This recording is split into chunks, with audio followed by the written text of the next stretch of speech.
The mother of a man who died after a hit and run in Christchurch last year says she wants his story to be told as a lesson to other drivers. 56-year-old Timaima Tuilawa was sentenced to community work and had her licence revoked today after she struck Stephen Lowe last July near the Avon River. Our reporter Katie Todd, who was at her sentencing, joined us live from the scene. I asked her what happened on July 5 last year. Now, Stefan Pierce Lowe was walking his two dogs at about 2:30 in the morning on July 5th, and he was in this area here, right by the Avon River. Now, he was struck by a car travelling in this direction, and the car continued on without stopping. He was seriously injured, and it wasn't until a mother and a daughter came past and saw him and helped out that he received medical attention. And so he was taken to hospital and died the following day in the ICU, surrounded by his family. Now, some of the details are still relatively hazy, and this is because it was a hit and run and the offender was not found until 2 days later. The reason she was found is because a wing mirror from her car fell off when she struck Stefan, and so it was an eagle-eyed police officer that actually saw a car up a driveway missing a wing mirror a couple of kilometres away and investigated, and that's how she became arrested. Wow, that is, particularly eagle-eyed, as you say. Now, you were in court for the sentencing today. What happened then?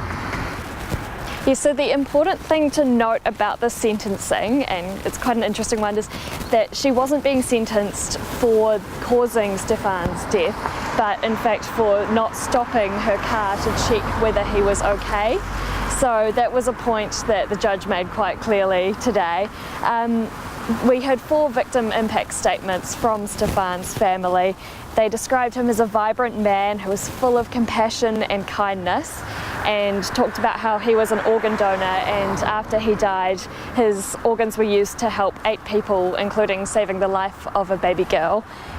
And his mum mentioned, as you said earlier, that his story needs to be told so other drivers know their responsibility to stop and check if someone is okay if they hit them. And so what did the judge have to say in this? Now, he took into account that Mrs. Tuilawa was regretful and had battled with poor mental health following the incident last year. It was also her first offence, and she did enter a guilty plea, but he said he struggled to understand why she didn't stop in the first place, or at least turn around her car and point the headlights at what she'd hit, even if it wasn't a person, just to check. Or he mentioned that she could have called emergency services when she got home, which she also didn't do.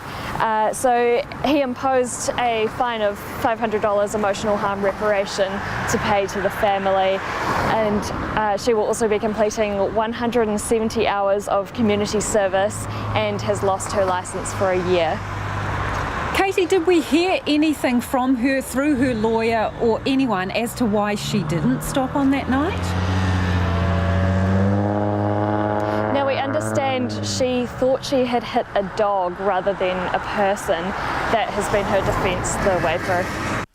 And that's our Christchurch reporter Katie Todd.